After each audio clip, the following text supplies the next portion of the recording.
আজকের খেলা দেখে মোহামেডান বুঝিয়ে দিল যে নতুন টিম বলে কিছু হয় না ফুটবলের মাঠে। ভালো টিম, খারাপ টিম, মার্কেট ভ্যালু এগুলো কোনো কিছুই মায়নে রাখে না। মায়নে রাখে শুধু মাঠের মধ্যে খেলা ফুটবলটি। আজকে মোহামেডান বুঝিয়ে দিল কি নতুন টিম হতে পারি, আইএসএলে প্রথম ঢুকেছি, কিন্তু কোনো পুরনো টিমকে ছাড়বো না। আপনি দেখুন, নর্থ ইস্টের সঙ্গেও লাস্ট মোমেন্টে, ডাইং মোমেন্টে আলাদিন গোলটা করলো বলে, নাহলে ওখান থেকেও 1 পয়েন্ট পেত। সেকেন্ড ম্যাচে এফসি গোয়ার সঙ্গেও জিতে যাচ্ছিল, লাস্ট মোমেন্টে সাদিকও বাঁচালো এফসি গোয়াকে। আর আজকে মোহামেডান জিতে গেল নিজের প্রথম ম্যাচ, আইএসএলে জিতলো নিজের 3 নম্বর ম্যাচেই। আর কি বলা যায় এই ম্যাচটা নিয়ে? ম্যাচটা যেমনি যেমনি ম্যাচটা গড়াচ্ছিল, আগে প্রথম দিকে চেন্নাই খুব ভালো স্টার্ট দেয়, খুব পাসিং ভালো করে, মানে ফারুক চৌধুরী এত সুন্দর খেলা খেলছিলেন। ফারুক চৌধুরী আর কর্নার শিল্ডের লিঙ্ক আপটা এত সুন্দর ছিল, দেখে খুব খুব ভাল লাগছিল। ফুটবলটা দেখে দেখে লাগছিল কি কিছু তো করবে চেন্নাই আজকে। আজকে মানে আপনার ওভেন কয়েল নেমেছে মানে মাঠে, মানে হারাবার জন্যে। আজকে বোঝা যাচ্ছিল আজকে ওভেন কয়েলের কি ট্যাকটিক্স।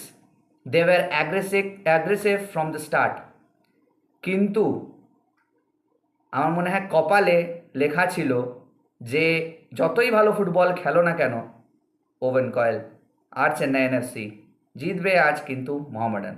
সবাইকে স্বাগত জানাই ফুটবল আড্ডাতে। ইন্ট্রোর পরে দেখা হচ্ছে।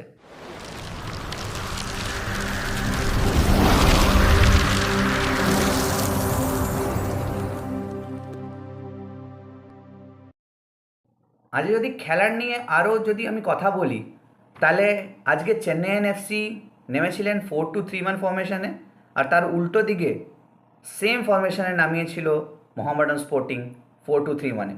4টে ব্যাক, দুটো ডিফেন্সিভ মিডফিল্ডার, 3টে মিডফিল্ডার আর একটি সোল ফরওয়ার্ড নামিয়েছিলেন। শটস এই ম্যাচে প্রচুর লাগে। 22খানা শট মারে চেন্নাই এনএফসি, আর 9খানা শট মারে মোহামেডান স্পোর্টিং। কিন্তু at the end of the day টার্গেটটা হলো সব সব থেকে important, shot on target. Shot on target 22টার মধ্যে মাত্র 4টি ওনারা Chennai NFC shot on target রাখতে পারেন, শুধুমাত্র 4টি। এটা দেখেই আপনি বলতে পারেন, এটা দেখেই আপনি বুঝতে পারেন কি ভালো ফুটবল খেললে, অ্যাট্রাকটিভ ফুটবল খেললেই হয় না। আপনার শট মারলেও হয় না, আপনাকে শটটা বারের মধ্যে রাখতে হয়। সেটা আলাদা ব্যাপার, গোলকিপার বাঁচাতেই পারে, কর্নার হতেই পারে, কিন্তু শটটা গোলের মধ্যে রাখাটা কতটা ইম্পর্ট্যান্ট আজকে খেলাটা না দেখলেই নয়। তার উল্টো দিকে মোহামেডান স্পোর্টিং 6খানা শট অন টার্গেট মেরেছিল 9টা শটের মধ্যে। তার মানে মোর দ্যান 50%, নিয়ারলি 60%-এর কাছাকাছি ওরা শট অন টার্গেট মেরেছিলেন। কনভার্সন রেটটা অনেক ভালো as compare to what Chennai FC have showed. পাসেসের কথা যদি বলি, পাসিং পার্সেন্টেজ, হ্যাঁ চেন্নাই ভালো খেলেছিল। Chennai attractive brand of football খেলছিল, পাসিং ফুটবল খেলছিল, আমি আগেও বলেছিলাম। তো সেই জন্য ওদের 53% পাসিং পার্সেন্টেজ ছিল, 53%, আর মোহামেডানের 47% ছিল। পাসেস মোর অলেস সেম ছিল। আপনি পাস পার্সেন্টেজটাকেও দেখে বলতে পারবেন কি আজকে ইভেন গেম হয়েছে। কিন্তু শুরুর দিকে চেন্নাই এনএফসি, আমি আবার বলবো, শুরুর দিকে চেন্নাই এনএফসি যা ব্র্যান্ড অফ ফুটবল দেখাচ্ছিল, আজকে বোঝা যাচ্ছিল কি আজকে চেন্নাই এনএফসি নেমেছে 3 পয়েন্টটা নিয়েই ছাড়বে। পাসেস 320টা পাস খেলেছে চেন্নাই এনএফসি, আর 301টা পাস খেলেছে আফটার দি ফাইনাল হুইসেল, মানে বিফোর দি ফাইনাল হুইসেল 301টা মোহামেডান। পাসিং অ্যাকিউরেসিটা নিয়ে একটু কথা বলতে হয়। আজকে স্টার্টিং থেকে এত সুন্দর, এত ভালো অ্যাট্রাকটিভ ব্র্যান্ড অফ ফুটবল, দুটো টিমই ভালো খেলছিল। প্রথম দিকে বল পজেশনটা নিতে পারছিল না মোহামেডান, কিন্তু চেন্নাই এনএফসি বল পজিশন ভালো নিচ্ছিল, হোল্ড করছিল, লিঙ্ক আপ করছিল। ফারুক আর কর্নার, আমি নাম নিলাম, ফারুক আর কর্নার খুব ভালো ওটাকে লিঙ্ক আপ প্লে করছিল। কিন্তু পাসিং অ্যাকুরেসিটা তো ইম্পর্টেন্ট, পাসিং অ্যাকুরেসিটা আজকে হতে পারেনি। সেকেন্ড হাফে আরও পার্সেন্টেজ পড়ে গেছে। সেকেন্ড হাফে খেলা শেষ হতে হতে চেন্নাই এফসির পাসিং পার্সেন্টেজ গিয়ে দাঁড়ায় 69% শুধু, আর মোহামেডানের আরও কম, দ্যাট ইজ 67%। একটা ফুটবল খেলাতে চাहे তুমি কত ভালো খেলে নাও, তুমি যদি পাস ভালো না করতে পারো, তাহলে টিমের কাছে বলই যদি না পৌঁছায়, তাহলে টিম ভালো খেলবে কিভাবে? এই ম্যাচে আমরা আরও গোল দেখতে পারতাম। আজকে যে গোলটা মোহামেডান স্পোর্টিং পেয়েছে, সেই গোলটাও পেয়েছে একটি ডিফেন্সিভ এরার থেকে, যেটা এমন মনে হলো কি প্লেটে সাজিয়ে দিয়ে দিল। যখন চেন্নাই একদম মারাত্মক খেলছিল, দেখে লাগছিল আজকে চেন্নাই তো একদম ফাটিয়ে দেবে, আজকে 2-3 গোলে জিতবে চেন্নাই। কিন্তু at that moment of time Laldinpuia সাজিয়ে দিয়ে দিলেন লালরেম সাঙ্গাকে কি নে ভাই গোলটা কর আর ম্যাচটা জেত। তখন অবশ্য 40 মিনিটের মাথায় মোহামেডান স্পোর্টিং এগিয়ে যায় লালরেম সাঙ্গার গোল থেকে। তখনও কিন্তু 50 মিনিট সময় বাকি প্লাস অ্যাডেড টাইম। কিন্তু ওই তারপর থেকে আর চেন্নাই এফসি ফিরতে পারে না ওই মিস্টেকটার থেকে। ওভেন কয়েল যথারীতি খুব রেগে যায়, খুব চেল্লায়। আজকে এরকম চার্জড আপ ছিলেন ওভেন কয়েল। ওভেন কয়েল খুবই ভালো কোচ, ম্যানেজার, আপনি যাই বলুন, যে যা ভাষায় যা বলে। Owen Coyle is a serious manager who plays attacking football each and every time whenever his team comes down to the field. কিন্তু আজ ওই ল্যাক অফ ইন্টেন্সিটি সেকেন্ড হাফে আমার দেখা গেছে। আর লাস্ট মোমেন্টে যেই মিস হ্যাপনিংগুলো হচ্ছিল মোহামেডান থেকে, মানে ক্লিয়ার করতে পারছে না বল, মানে লাস্ট মোমেন্টে ডাইং মোমেন্টস 90+2 89-এর পরে, মানে 90 মিনিট শেষ হয়ে গেছে তারপরে ক্লিয়ার করতে পারছে না বল, হেডার মারছে, হেডার বেরোচ্ছে না। ওইটা শুধুমাত্র, এইটা আমার যা মনে হয়েছে, আমার যা বোঝাতে আমার মনে হয়েছে যে আজকে মোহামেডান শুধুমাত্র চাইছিল আজকে একটা জিতে যাই আইএসএল এর,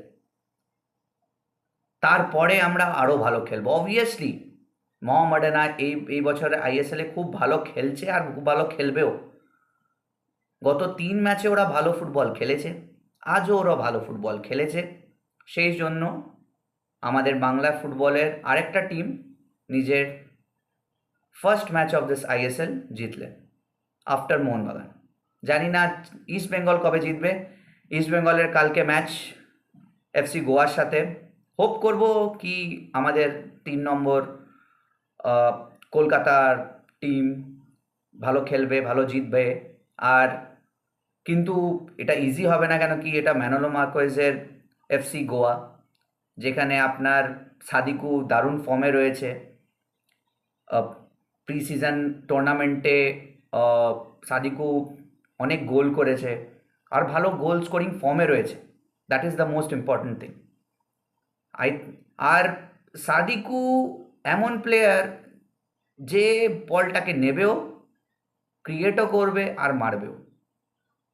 আর luckily he is in his good form right now after his departure from Mohun Bagan.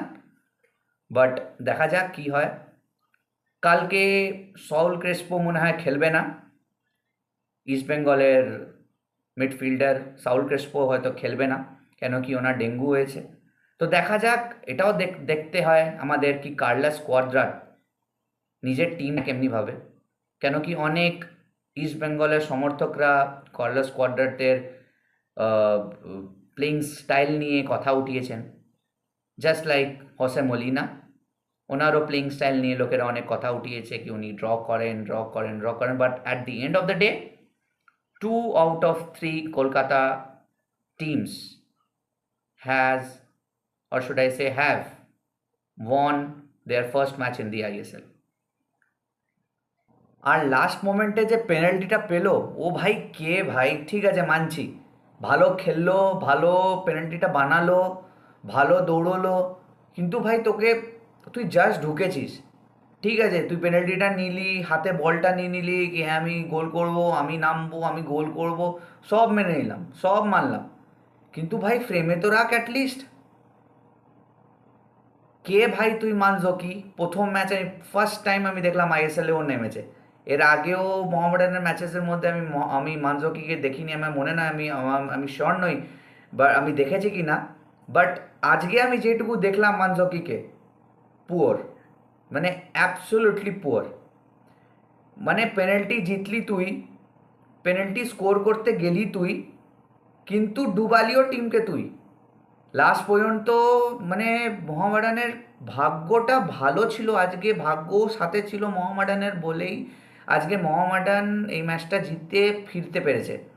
না হলে ওই যে মিসটা হলো ওই সময়, মোহামেডান যেই মানজকি যেই পেনাল্টি মিসটা করলেন, তারপরেই মানে ফ্র্যাকশন অফ সেকেন্ডে কিন্তু আবার উল্টো দিকে আবার গোল হতে চলেছিল, ওটা আবার গোল লাইন ক্লিয়ারেন্স হয়। এটাও দেখতে হবে প্লেয়ার্সদেরকে, এটা দেখে বুঝতে হবে প্লেয়ার্সদেরকে ওই সময়টাও, যেটা আমার মনে হয় কি as a individual player you have to understand the situation of that particular moment of time, কি আমাকে পেনাল্টি নেওয়া উচিত, কেন কি আমি ফার্স্টে জানি তোমার প্রত্যেকটা প্লেয়ারের কনফিডেন্স লেভেল হাই থাকে, কিন্তু ওই মোমেন্টে কি প্রেশার চলছে, কি প্লেয়ারদের মনোবৃত্তি আছে, সেই সময়টা আমার আমার মনে হয় যখন অ্যালেক্সিস গোমেস এত ভালো খেলা খেলে নেওয়ার পর যখন ওনাকে তুলে নিয়ে মানজোকিকে নামানো হয়, তখন আমার মতে ওখানে আরেকজন বিদেশি প্লেয়ার ছিলেন যাকে নামাতে পারতো Mohammedan as a penalty taker.